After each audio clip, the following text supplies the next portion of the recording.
Muy buenas noches, bienvenidos a Sin Filtro. Vamos a discutir hoy sobre algo que dominó la semana, aunque no con tanta fuerza en Guatemala como lo ocurrió en los Estados Unidos, pero que tiene unas implicaciones grandísimas para los intereses nacionales. La crisis de familias separadas por la decisión del presidente Donald Trump por la política de cero tolerancia. Vamos a hablar junto con Pedro Pablo Solares y con José Alfredo Calderón sobre este asunto. Pero antes, una nota de la agencia francesa de prensa desde Tijuana que midió el ánimo de estos migrantes hondureños, salvadoreños y guatemaltecos que escapan de la pobreza y prefieren enfrentar al presidente norteamericano. Tijuana, ciudad fronteriza con la estadounidense San Diego. Aquí, decenas de familias esperan para solicitar asilo en Estados Unidos.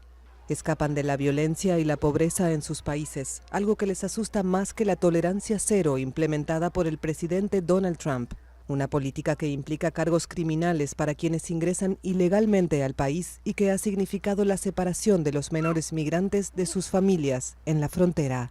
Tal vez sí nos separen, pero que a lo mismo así como nos separen, que rápido pase el proceso y nos dejen salir libres, nos den la oportunidad de quedarnos en los Estados Unidos, trabajar y hacer una nueva vida. Y es de tomarse el riesgo si nos van a separar de nuestros hijos. Es un riesgo que llevamos, pero sé que voy a tener esa esperanza de que lo voy a volver a ver y vamos a volver a estar juntos otra vez. La práctica de separar a las familias migrantes desató una ola de indignación y acusaciones de violación de los derechos humanos. Ante la presión, un hecho sorprendente. Trump decretó el miércoles el fin de la práctica, pero subrayó que la lucha contra la inmigración ilegal en la frontera será igual o más dura. El decreto sugiere además que el gobierno buscará retener a las familias indefinidamente. Es alarmante, ¿no?, que se trate de niños, niñas y adolescentes que están en esta situación. No tendrían por qué pasar por eso. Nosotros lo que queremos o estamos luchando es porque no se dé la separación familiar o vivan este proceso juntos para que sea menos traumático para los niños, niñas y adolescentes y también para los papás, ¿no? Según las organizaciones de defensores de migrantes, el proceso para solicitar asilo se complica cada vez más, violando incluso las leyes estadounidenses. Por ejemplo, en El Paso, justo a la mitad del puente fronterizo peatonal, agentes estadounidenses preguntan si se cuenta con pasaporte y visa. Quienes no lo tienen no pueden llegar hasta los funcionarios de migración, donde tendrían el derecho de solicitar asilo. Según cifras estadounidenses, de marzo a mayo de este año, más de 50,000 personas fueron detenidas por cruzar ilegalmente la frontera desde México. Aproximadamente el 15% llegan con familias y el 8% son menores no acompañados. Buenas noches y bienvenidos a Sin Filtro. Vamos a hablar hoy de esto que ha sido un escándalo en los Estados Unidos. En Guatemala creo que no ha tenido las repercusiones, al menos en lo público, pero sí en el impacto de muchísimas familias. El hashtag es SF Menores Migrantes y para hablar de esto me acompaña José Alfredo Calderón y Pedro Pablo Solares. Muy buenas noches a ambos. A ver, comienzo preguntando, aunque pareciera haber ya una solución de la administración de Donald Trump en cuanto a separar a las familias, yo no sé si esto viene tarde o atiende las demandas. Sí es un asunto escandaloso y que nos demuestra que después de aquella crisis de niños no acompañados que ocurrió en 2015, poco hemos avanzado en mejorar las condiciones para los guatemaltecos que migran hacia allá y evitar la migración hacia los Estados Unidos. Pedro Pablo, ¿cómo lo ves? Buenas noches. Buenas noches, José Alfredo Otto. Sí, yo creo que esto se tiene que leer de muchas formas y la primera de ellas, un fracaso rotundo a los esfuerzos que ha venido haciendo Estados Unidos desde aproximadamente 2012 o 2013 en su ánimo por hacer una cosa específica. Y es que esta palabra hay que ponerle mucha atención, disuasión. En inglés, deterrence, es la política que han tomado desde aproximadamente esa época, tratando de mandar un mensaje a la región centroamericana para decir una cosa: Estados Unidos ha cambiado las reglas del juego, ya no va a dar las facilidades que ellos consideraban que tenían las familias y los menores de edad para entrar a Estados Unidos antes de esas políticas, y a partir de entonces han venido haciendo una serie de acciones para poder lograr ese fin. ¿Cuál el fin? disuasión de la migración. Esos métodos no han sido en todos los casos métodos humanos. Hemos visto una escalada en hechos controversiales que vienen desde la calidad de la comida, por ejemplo, la temperatura a la que mantienen los cuartos donde están encerradas las personas encerradas en la frontera. Todo lo hemos visto, a las personas enconchadas y prácticamente inmóviles en cuartos donde únicamente se pueden tapar con una fina sábana de aluminio. Tienen prácticas que realmente están muy cerca de lo que se puede llamar la tortura, con el ánimo de que las personas aquí en las comunidades sepan que Estados Unidos no les va a dar un buen trato. Dentro de todas esas medidas, realmente la separación de los padres de los hijos menores de edad solo viene a ser posiblemente la más dramática, la más controversial medida, pero no es la primera. Es toda una larga política que viene ejecutando Estados Unidos desde aproximadamente 2013. Lo que pasa es que esta de la separación de niños ha sido demasiado alarmante, ¿no?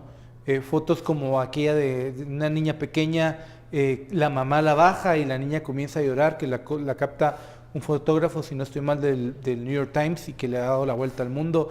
Hay un montaje ahora de la revista Time donde está la niña viendo a Donald Trump, que ha sido, pues, yo creo que bastante impactante. José Alfredo, la disuasión. La nota, yo quería hacer una anotación de la pieza que vimos de la agencia francesa de prensa. Esencialmente el discurso es, a mí no me van a disuadir porque prefiero enfrentar a Trump que a la pobreza que me está pegando en mi país. Pero a eso quería referirme. Yo más que disuasión, creo que Trump lo que está usando es el mecanismo del miedo, del terror, ver el llanto, más allá del llanto, ver las caritas de terror de los niños, la desesperación de los padres. Y no es que Trump haya dado marcha atrás en todo el sentido de la palabra, lo que hizo es detener la separación de familias.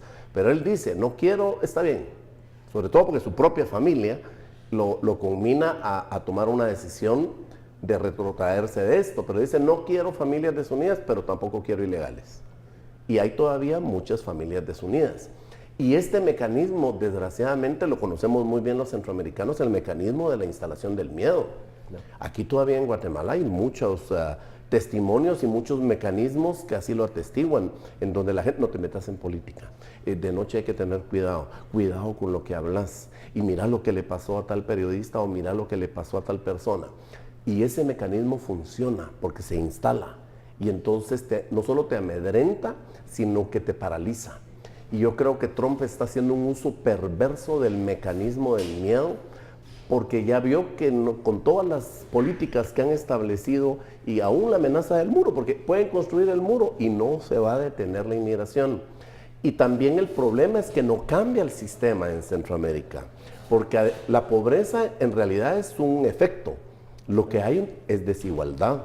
La desigualdad es la que te provoca la pobreza, la falta de oportunidades, y como bien decía Otto, pues yo prefiero enfrentar el desierto, la migra y todas estas cuestiones, aún con mis hijos, y si no, la alternativa es morirse de hambre o ser víctima también de grupos criminales, porque veamos, el territorio nacional ante la ausencia del Estado tiene una presencia del narco en prácticamente todas las poblaciones fronterizas. Entonces tenés el mecanismo de que te pueden matar derivado de la narcoactividad, o te pueden matar también como se está haciendo con dirigentes campesinos, y hay una diversidad de razones que te expulsan del país, pero fundamentalmente es la desigualdad.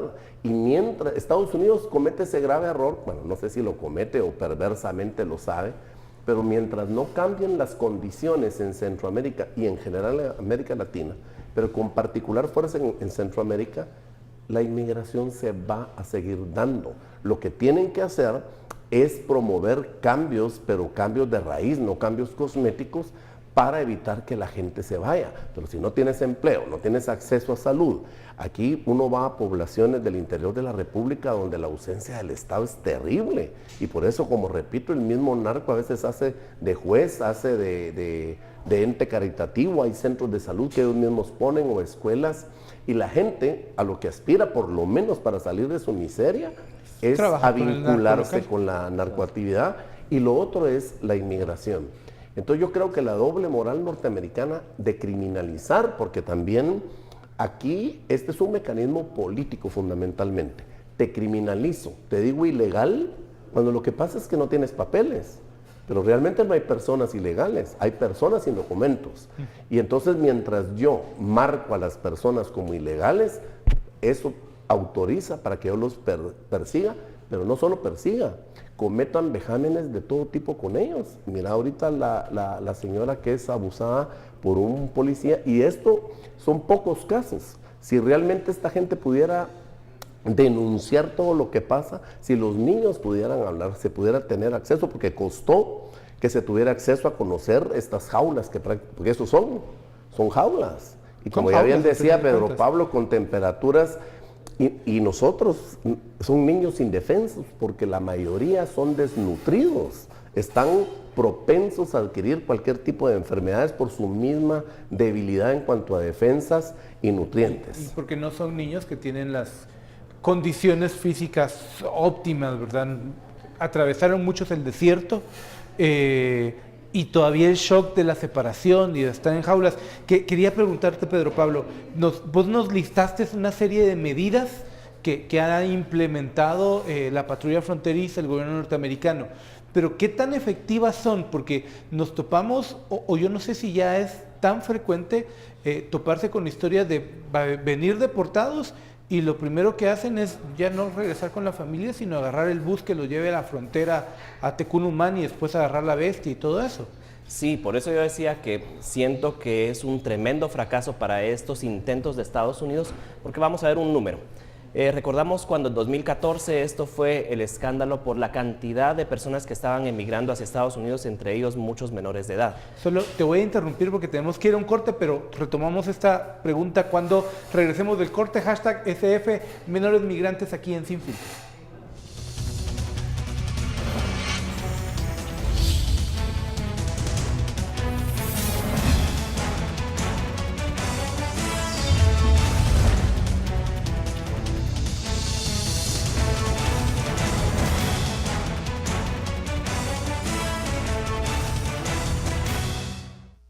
Fin a una política que cosechó críticas dentro y fuera de Estados Unidos. El presidente Donald Trump anunció el miércoles que firmará un decreto para dejar de separar a las familias migrantes en la frontera con México.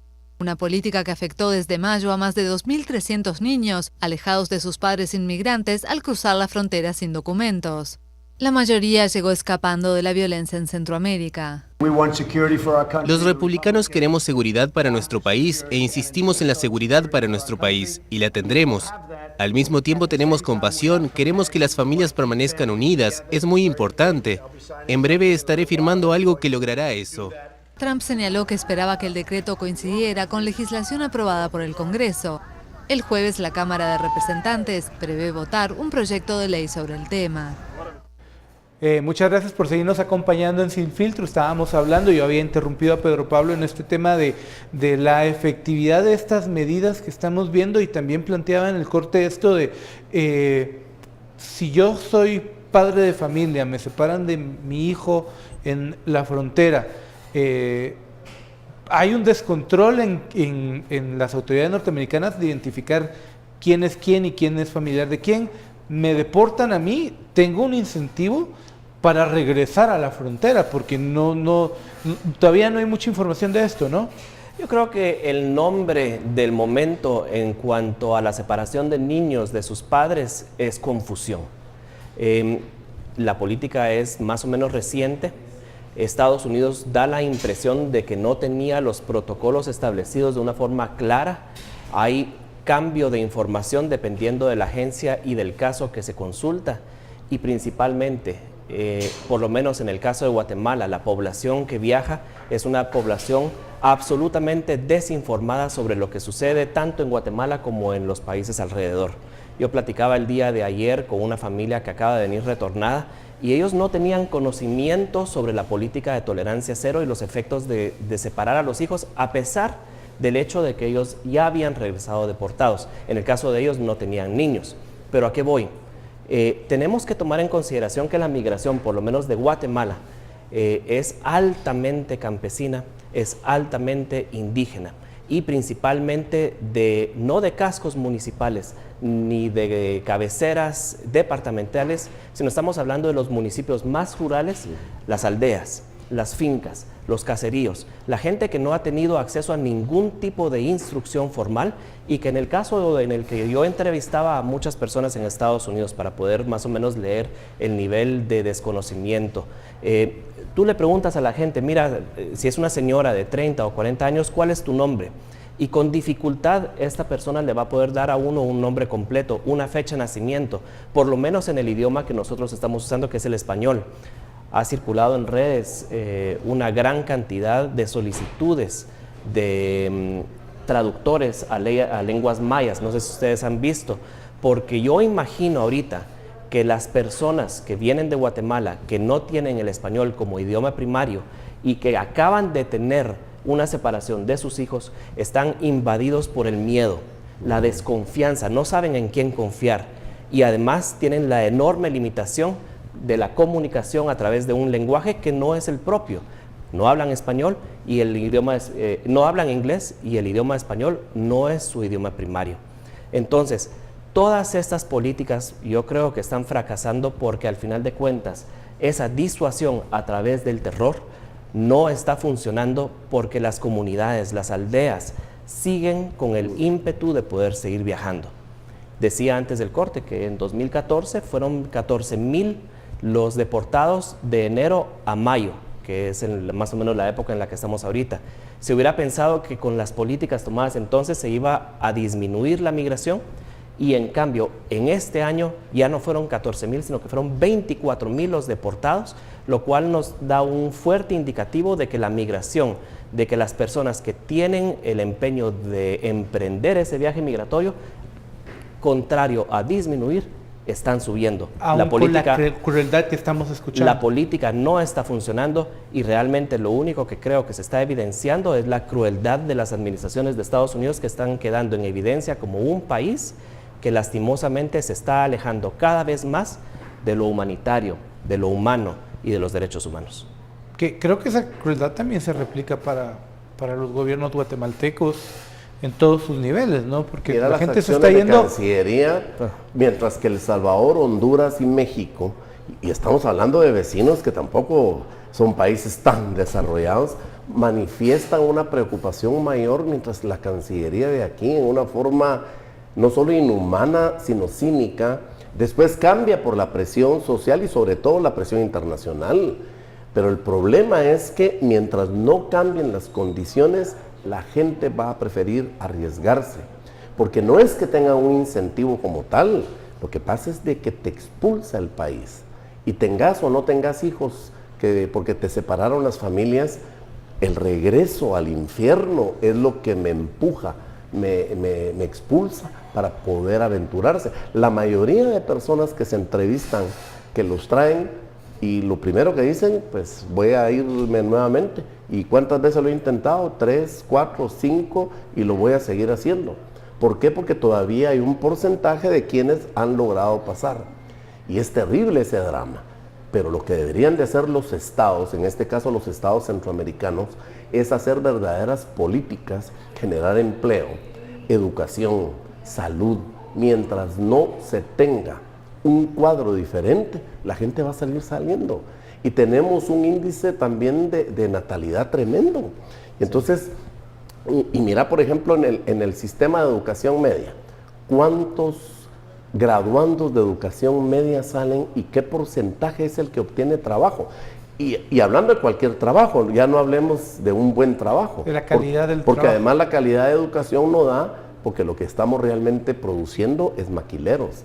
personas con conocimientos básicos, porque recordemos que la desnutrición en Guatemala es de la mitad, el 50%. Ya te imaginas lo terrible que es que 1 de cada 2 niños en Guatemala no tiene los nutrientes que le permitan que las neuronas se desarrollen.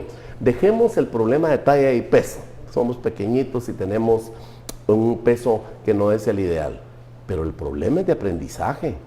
Y entonces los niños, además de que no hay preprimaria prácticamente, llegan a la primaria y abandonan. ¿Por qué? Porque prefieren las familias producir mano de obra para que contribuyan a la familia. Mientras no cambies esa realidad, la gente se va a seguir yendo. ¿Y qué está haciendo Estados Unidos? Que se nutre de muchos cerebros y de muchas de las riquezas del continente de América Latina, en este caso en particular, pero realmente de los 5 continentes. Entonces yo creo que lo que debería de haber también es una lucha por poner en agenda pública ese problema. Porque hablabas de la indignación y la hecatombe que se da en Estados Unidos y las protestas, los diarios, los periodistas, las organizaciones de migrantes, pero en Guatemala realmente no hay una indignación que uno diga, wow, esto es un tema de agenda pública número 1 y es comidilla todos los días a nivel de discusión, y que hay una presión de sociedad civil y de otras organizaciones hacia el gobierno. Por eso es que el gobierno se relaja. Donald Trump firma este acuerdo, esta normativa, la eliminación de la cero tolerancia. Ese mismo día había una protesta en el Capitolio de parte de congresistas demócratas, pero también ya se había filtrado que su esposa Melania estaba en contra, y más que Melania, la hija, que es su asesora principal, Ivanka Trump, también se había expresado en contra. O sea, llegó a niveles muy altos esta discusión en los Estados Unidos. Sí, yo creo que ahí es importante puntualizar cómo en Guatemala ese fenómeno que bien nos dice José Alfredo, si se dan cuenta, no es un tema de discusión, a pesar de que lo es a nivel internacional, pero creo que sí es importante decir que buena parte de la sociedad civil guatemalteca tiene trabajo que hace en conjunto con la cooperación estadounidense. Y eso creo yo es un tema que indiscutiblemente pone un alto a que las personas conscientes de Guatemala, de la realidad, tengan la oportunidad de hablar libremente. El mundo está indignado, y está indignado por lo que está sucediendo a las personas que vienen provenientes de este país y a las personas más vulnerables. El presidente Trump hace pocos días puso un tuit en el que dijo que Estados Unidos estaba siendo infestado por la migración ilegal, e inevitablemente está utilizando, cada vez que habla de migrantes, de violencia, de delincuencia, de la Mara 13, de las pandillas, y las personas que en Estados Unidos tampoco es que sus seguidores sean doctos en la política o que tengan un amplio conocimiento sobre la política internacional. Esos mensajes asociando a los migrantes constantemente con estos hechos de violencia y esta pérdida de seguridad interna, asocian al migrante como un agente del mal, el migrante como un peligro. Y eso, creo yo, fue un tema que faltó discutir hace un año cuando tomó posesión el presidente Trump. El presidente Trump, entrados pocos días de su administración, firmó 2 acciones ejecutivas, 2 órdenes ejecutivas en las cuales básicamente se estaba poniendo una etiqueta sobre el migrante. Ilegal, como decía José Alfredo. Indocumentado significa peligro. Y como peligro, entonces hay que accionar con la fuerza pública para poderlo eliminar. Y esa eliminación ha venido escalando de forma.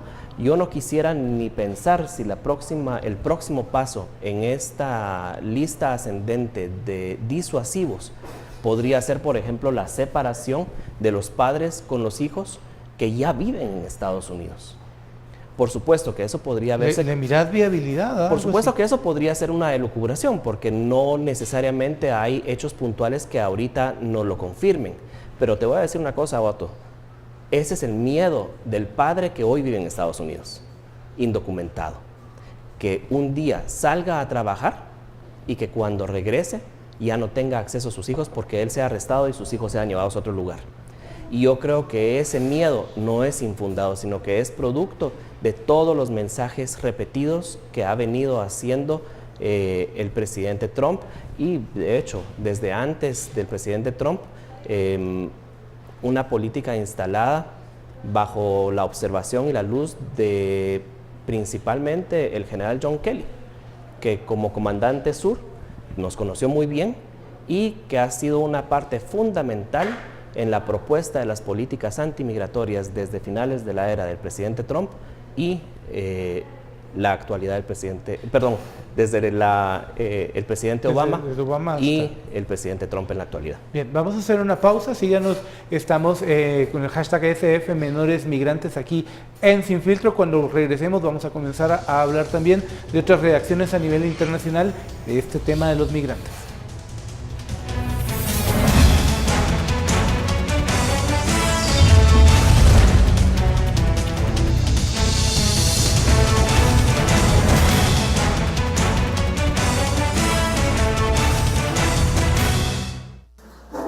La política estadounidense de separar a los niños migrantes de sus padres en la frontera con México fue criticada el lunes por el alto comisionado de la ONU para los Derechos Humanos. Pensar que un Estado busque disuadir a los padres de cruzar la frontera, infligiendo tal abuso a los niños, es inadmisible, dijo Zeid Ra'ad al-Hussein. El comisionado llamó a Washington a terminar con la práctica y a ratificar la Convención de Derechos del Niño. Estados Unidos es el único país que no la ha ratificado. En un lapso de 6 semanas, casi 2.000 menores fueron separados de sus padres o tutores. Los casos se dispararon desde principios de mayo, cuando el fiscal general Jeff Sessions anunció que todos los migrantes que cruzan irregularmente la frontera entre México y Estados Unidos serían detenidos, independientemente de que los adultos pidieran asilo. La política migratoria de tolerancia cero aplicada por la administración del presidente Donald Trump ha generado indignación tanto dentro como fuera de Estados Unidos. Incluso la primera dama Melania Trump instó a que el Congreso alcance un acuerdo para reformar las leyes migratorias, asegurando que detesta ver a los niños separados de sus familias. Seguimos en Sin Filtro, hashtag SF Menores Migrantes. José Alfredo, ya Pedro Pablo nos planteaba escenarios complicados a futuro, ¿no? ¿Cómo prepararse? Bien, estábamos viendo una nota donde Naciones Unidas condenaba la posición norteamericana y la respuesta de Estados Unidos es salir del Consejo de Derechos Humanos en Ginebra. No vemos luces de que la cosa pueda mejorar más que la presión pública que llevó a todo este escándalo, ¿no? Y es que y mencionaba el tema incluso del voto del migrante que está dentro de las reformas a la ley electoral del 2016, pero la gente tiene miedo. Primero, no hay mucho interés en ejercerlo, y además no quieren concentrarse en lugares donde muy posiblemente vayan a ser víctimas, porque muchos de ellos están en forma de indocumentados. Pero el problema incluso ahora es mayor porque el primer paso fue convertir el tema migratorio en un asunto de seguridad nacional. Sí. Y entonces, por ejemplo, la Oficina de Reasentamiento de Refugiados capta mucha información de los niños. Y entonces manipulan a esa niñez, y antes había por lo menos un resguardo de esa información. Y ahora, con el objetivo de sacar información, le dicen al niño, pero no tienes un pariente. Ah, sí, tengo una tía. ¿Y dónde vive? En tal lado. Pero tienes la dirección. Y toda esa información ahora está ligada al Departamento de Seguridad Nacional, al FBI, a la propia CIA. Y entonces esa vulnerabilidad se convierte en una tragedia mayor, porque están usando a los niños como señuelos para poder capturar migrantes. Realmente hay una perversidad muy grande, no solo en las acciones del gobierno norteamericano, sino en la inacción del gobierno. Ya lo vimos ahorita en la reciente tragedia, pero aquí pasa tragedia, porque esto es una tragedia humana, y la actitud del gobierno sigue siendo la misma. Y luego el Congreso, el otro organismo del Estado, lo mismo. Y entonces los migrantes simplemente están a la deriva y dependen de ellos mismos y, como bien dijiste, de algunas organizaciones de sociedad civil que trabajan de la mano con USAID y con otros organismos internacionales que mantienen la denuncia, porque Trump realmente da marcha atrás sin retroceder, porque siguen muchas familias desunidas. Él no dio marcha atrás en lo ya hecho, da marcha atrás en que continúe, pero ahorita hay una persona, un caballero que vino y su hija de 5 años se quedó en Estados Unidos. Yo no quiero ni pensar el drama que está viviendo él y por supuesto las 24 horas del día está pensando cómo regreso e intento unificarme con mi hija de 5 años. Realmente llora sangre que el gobierno central y concretamente el presidente de la República y la canciller, que ya vimos que no es precisamente lo más granado del gabinete y de este gobierno, hagan cosas que realmente por lo menos muestren la indignación, como hicieron inmediatamente los gobiernos, algunos gobiernos centroamericanos y el propio de México, que fue muy tajante y muy contundente, pero ni siquiera en los comunicados, ya no digamos en las acciones concretas, da vergüenza realmente, porque da la impresión, y yo creo que así es, que no les importa. El tema de migrantes ahorita debiera ser agenda pública número 1. Y lo más vergonzoso es que esta economía se sostiene en gran parte por las remesas. Yo no quisiera pensar... No en gran parte, se sostiene por las remesas. Es que la otra parte es el narco. ¿No? Pero miren el grado de perversidad de nosotros como país, que incluso aquí a la gente, la mayor parte de gente que se va es gente pobre, rural, como bien decías, e indígena, y aquí mismo hay discriminación y racismo. Claro. Y ellos son los que están sosteniendo con sus remesas muchísimo de la ausencia prácticamente del Estado. Porque mucho de lo que ellos mandan se invierte en la educación de los que se quedaron, en casas y muchísimas cosas. No quiero ni pensar a la hora de que se diera el caso hipotético de una deportación totalmente masiva, la economía del país no se sostiene. Los mismos bancos utilizan, porque centralizaron en los bancos la cuestión de las remesas, y entonces me parece una perversidad que no tiene nombre, que no nos preocupe, no nos indigne y que todos realmente presionemos para que sea agenda pública número 1 y que presionemos. Yo sé que estamos en una disparidad de fuerzas con el gobierno norteamericano, pero una acción conjunta de los países latinoamericanos creo que podría darle más fuerza a esas acciones que van más allá de lo técnico, de lo jurídico, de lo diplomático. Aquí hay un drama humano, es un problema de derechos humanos. Y obviamente Estados Unidos, los mensajes que siempre ha mandado, aquí nosotros mandamos y ninguno nos va a venir a regular. Las presiones, por ejemplo, cuando Estados Unidos deja de pagar en UNESCO, en UNICEF, y entonces saben perfectamente que el factor económico golpea a estas organizaciones. El derecho a veto que casi siempre ejerce para poder romper con a veces decisiones de consenso que muchos países han acordado en temas de desarrollo. Entonces la migración, además de lo humano, es un tema de desarrollo. Mientras no se cambien, insisto, o se empiecen a cambiar las condiciones de esta pobre población, porque es la más vulnerable, porque no solo son pobres, porque en este país ser pobre, ser mujer, ser indígena y padecer, por ejemplo, una discapacidad es un drama terrible realmente. Pero insisto, es un problema histórico, estructural, sistémico, que debe tener una salida del mismo tipo. Y abandonar Estados Unidos esa doble moral que tiene y esa criminalización, porque mientras lo tenga como un problema de seguridad nacional, pero poniendo el dedo de que el ilegal es el malvado, el causante de todo esto, porque al final de cuentas muchos de los migrantes incluso están asumiendo problemas de culpa, porque el mismo gobierno... Me llevé a mi hija y ahora me la separaron y es culpa mía por haber cometido una imprudencia. En esta última crisis no, porque es muy reciente, pero claro, sí, totalmente. Hay gente que pierde a su familia, hay gente que mueren sus familiares por esto y el sentimiento de culpa es inmediato, el haber tomado la decisión de salir. Y yo creo que eso viene acompañado también de un juicio de valor que hace la sociedad sobre los migrantes. Yo estoy seguro que muchos de quienes nos escuchan el día de hoy se han preguntado algún día, bueno, pero ¿no será también culpa del padre que se toma esos riesgos él y con su familia de poder llevar ahí? Claro que Yo pongo en duda que alguien que esté señalando eso haya tenido la experiencia de ir a alguna aldea en San Juan Ixcoy, por ejemplo, en Huehuetenango o en el norte del Quiché, que son esas fincas y esas aldeas de donde salen expulsadas las personas en su gran mayoría.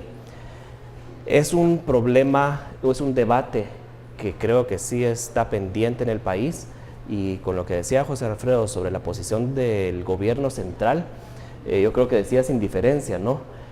Yo creo que las declaraciones que dio la canciller y que dio el ex vocero presidencial nos dan la pauta para podernos preguntar si no solo no es indiferencia, sino además si posiblemente ellos en su pensamiento, en sus intereses y en su ideología no están alineados precisamente a la política de Donald Trump. Vemos que es un gobierno abiertamente sionista. El Estado sionista no es un Estado abierto, de fronteras abiertas, es un Estado nacionalista. Bueno, de hecho el presidente Morales creo que se denominaba en campaña un nacionalista. O sea que estamos hablando de una alineación con esa fuerza política que se tiene en Trump. Claro que tenía también sus motivaciones el presidente Morales de poder llegar a tocar la puerta del presidente Trump en el contexto de la política interna en materia de seguridad, en materia de justicia. Pero no solamente creo que es una cuestión de intereses, es que también hay una alineación de simpatías. Vemos dos gobiernos que tienen una gran cantidad de miembros de su gabinete, hombres, blancos, altos, de apellidos extranjeros que no son comunes adentro del país. Son temas que yo creo que en el país todavía no hemos dado el paso al frente para poderlos discutir, porque esos son los temas precisamente que se discutían en Estados Unidos cuando el presidente Trump nombra a ese gabinete blanco y masculino. Estamos hablando del favorecimiento por parte del Estado a esas capas que han tenido, o a esos segmentos de la población que han tenido históricamente el favor del Estado y la política, y contrario a los intereses de la gente que no tiene ese favor y que al final de cuentas son como esos niños que vemos en la pantalla, indígenas, pobres, rurales, que salen expulsados del país. De hecho, bueno, me dicen que tenemos que ir a un corte. Quería profundizar un poco en el tema de las presiones que pueden recibir los gobiernos, porque hemos hablado del lado de los migrantes, pero si se están yendo hacia el norte es porque los gobiernos están fallando, y hasta qué punto la política norteamericana va a ejercer algún nivel de presión. Pero vamos a hablar de esto cuando regresemos del corte. Hashtag SF Menores Migrantes.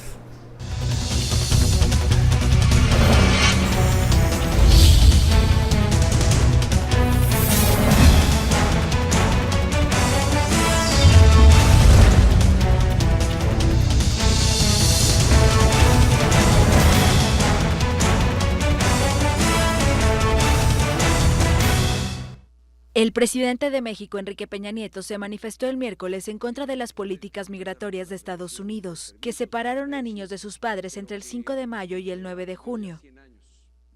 México ha expresado su más enérgica condena a cualquier trato cruel e inhumano hacia cualquier migrante, en especial hacia aquellos más vulnerables, como son niñas y niños. El presidente Donald Trump cambió su posición el miércoles y ordenó terminar con la práctica de separar a los niños inmigrantes de sus padres en la frontera. El candidato a la presidencia de México, Andrés Manuel López Obrador, favorito en las encuestas, aplaudió la decisión de Trump. Lo veo muy bien. Es de sabios cambiar de opinión, y más cuando se trata de un asunto humanitario. Tras la orden de Trump, las familias serán detenidas juntas por el Departamento de Seguridad Interior, mientras se realiza el proceso en la Corte, que puede llevar meses, incluso años, por lo que el Ejecutivo buscará cambiar el Acuerdo de Flores de 1997, que prohíbe al gobierno mantener a niños detenidos por más de 20 días. Y continúa vigente la regla que dicta que cualquier adulto que haya sido detenido cruzando la frontera ilegalmente, incluso si solicita asilo, será arrestado y acusado de cargos criminales por ingresar de manera ilegal al país. Y que en su Llegamos a la última etapa de Sin Filtro, #SF Menores Migrantes. Mirábamos una nota en la que veíamos la posición del presidente de México, Enrique Peña Nieto, pues siendo bastante duro con la administración Trump. Ellos han tenido encontronazos durísimos por el tema del muro, pero digamos, cuando el tema trascendió de los Estados Unidos, la primera reacción de condena fue la del gobierno mexicano y la del gobierno de El Salvador. Luego se une Honduras y hasta 2 días después vemos expresiones más duras del gobierno de Guatemala. Cuando el presidente Morales incluso coloca un Twitter y después da unas palabras, no fue una conferencia sino una actividad pública, fue bastante mesurado al hablar de estas medidas del gobierno norteamericano. Pero quería caer en una cosa. Estamos hablando mucho de la migración, pero creo que parte, si no de la burocracia norteamericana, sí de los políticos fuera de Trump, el Senado, el Departamento de Estado, me imagino que el Departamento de Seguridad Interna, que deben de estarse preguntando, ¿hemos invertido en países como Honduras, El Salvador y Guatemala y no hay forma que la cosa levante? Debe haber algún nivel de presión a los gobiernos de la región, en particular al gobierno guatemalteco, por muy buena relación que pueda haber en algunos temas como el de Israel, para que las cosas comiencen a caminar. ¿Cómo lo ven, Pedro Pablo? Bueno, yo veo también esto un asunto de mucha doble moral por parte de mucho político en Estados Unidos, porque podría interpretarse como un sentido único de Estados Unidos de querer disminuir la migración. Pero yo estoy seguro que cualquier persona que ha ido a un pueblo pequeño en Estados Unidos, donde el 50% o el 40% de la fuerza laboral por la industria que se maneja en ese pueblo es hispana o maya, por ejemplo, indocumentada, cualquier persona con 3 dedos de frente sabe que la migración en Estados Unidos es una necesidad. Y no solamente una necesidad, sino también una oportunidad para que estas comunidades pequeñas, que tanto se habla, puedan prosperar por los trabajos que hacen los hispanos y los mayas, que no harían los mismos americanos. Entonces, yo creo que mucho de lo que estamos viendo en este momento también está relacionado con las elecciones en Estados Unidos. Ese es un tema electoral eminentemente, ya que estamos de cara a las elecciones de medio término en Estados Unidos. Y bueno, yo interpreto que tuvo mucha incidencia ese tema electoral político, el hecho de que en esta crisis, en esta última crisis, yo creo que se le revirtió a Estados Unidos el plan, porque empezó a darse cuenta de que aún muchos de sus más férreos seguidores, a la hora en que salieron las imágenes, a la hora en que salió el audio que hizo público la agencia ProPublica, fue un momento en el que mucha gente puso una línea y dijo: mis valores morales no pueden aceptar esto, porque niños gritando de la edad que estaban gritando y en la forma como lo estaban haciendo, a nivel global impactaron mucho en el ciudadano medio, que es al final de cuentas el que puede decidir una elección. A ver, la respuesta del gobierno guatemalteco ya en el campo, en los consulados. Creo que antes de que hable José Alfredo, creo que vos has tenido más contacto con esto. ¿Cómo se puede medir? Ha sido lo que ha dicho la canciller Sandra Jovel, que hay 19 consulados, que el de McAllen está trabajando muy fuertemente, 2 o 3 que están en los centros de detención. ¿Es realmente lo que nos está diciendo el gobierno? Yo creo que si lo que dice el gobierno, tanto en las declaraciones verbales como en los comunicados escritos de la Cancillería, fuera real, no tendríamos nada de qué preocuparnos, estaríamos en un momento de felicidad porque sabíamos que tenemos un gobierno que está presto para ayudar a la población. En la realidad, Otto, la red consular de Guatemala es posiblemente la red más débil de toda Latinoamérica en Estados Unidos. Estamos enfrente de una institucionalidad que no tiene la capacidad de darle un pasaporte a un paisano migrante que pagó $65 por la libreta hace más de 9 meses ya. Un pequeño paréntesis. El Estado de Guatemala no ha tenido la capacidad de entregar los pasaportes que fueron pagados en noviembre a los migrantes en Estados Unidos. Es tiempo más largo, es un récord de ineficiencia a nivel estatal, a pesar de que ya teníamos una historial muy ineficiente. ¿Por qué menciono esto? Porque un estado que no tiene la capacidad de entregar un pasaporte, mucho menos tiene la capacidad de poder resolver problemas mucho más de fondo. El Ministerio de Relaciones Exteriores comunica muy bonito. Dice que tienen contacto... Yo tengo mis dudas de que si comunica bonito. Bueno, comunica re bonito, como decía antes. No, okay. Me retracto de lo que acabo de decir. Tiene un lenguaje que nos hace creer que están en la jugada. Estamos en control. Y en la realidad, los consulados no tienen el personal suficiente. Algunos de los consulados ahorita ni siquiera tienen al cónsul en acciones en esos momentos por problemas administrativos. No tienen suficiente personal, no realizan visitas a cárceles, no realizan visitas a personas que van a ser deportadas, que son demasiadas y el personal es muy pequeño. Vamos, hasta el gobierno mexicano en un comunicado fundamentado dijo que iba a poner una mano con su amplia y fuerte red consular que sí tienen los mexicanos para poder auxiliar a los guatemaltecos y a los salvadoreños y hondureños, porque saben ellos el desastre consular que no llega al migrante de a pie en Estados Unidos. Nosotros tenemos 19 sedes consulares. De esas 19 sedes consulares en Estados Unidos, 4 no dan atención al público, sino que solamente dan protección fronteriza, quiere decir, procesan los nombres de las personas que van a ser deportadas o dan pases de viaje para cadáveres para regresar al país si se quedaron en el desierto. 15 consulados con un promedio de 6 trabajadores en cada uno, estamos hablando de 100, no sé realmente cuánto, no son 200 personas para atender a 3,5 millones de personas en Estados Unidos, en 19 sedes que están colocadas únicamente en 10 estados de los 50 de la Unión Americana, que dicho sea de paso, es 90 veces más grande el territorio que el territorio guatemalteco. La realidad del asunto es que los consulados no tienen la capacidad de acercarse a las personas y en este momento, en esta crisis, yo dudo realmente de que los consulados tengan noción siquiera de cuántos niños guatemaltecos están separados de sus padres.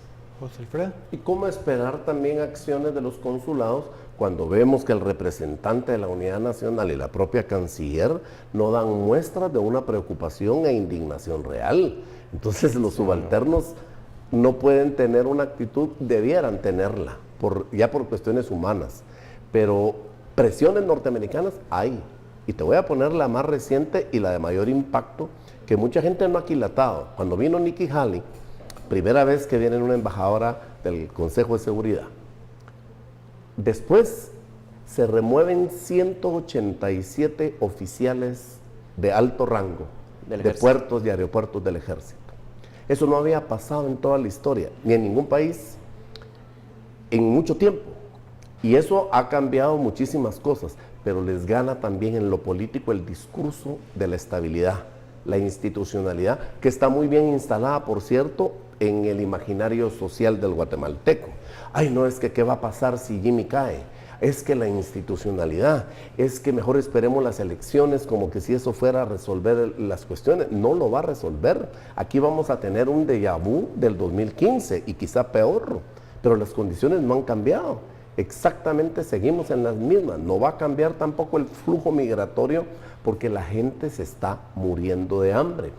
Hoy que estamos platicando nosotros, bien comidos, hay más de 4 millones de guatemaltecos que no comieron hoy y que muy posiblemente no coman mañana. No estoy hablando de miles, millones. Dentro de eso habrá una masa significativa que ante el enfrentamiento de la muerte por estos motivos, pues se encuentra que el riesgo de irse a Estados Unidos es lo menos peor, si le podemos llamar de alguna forma.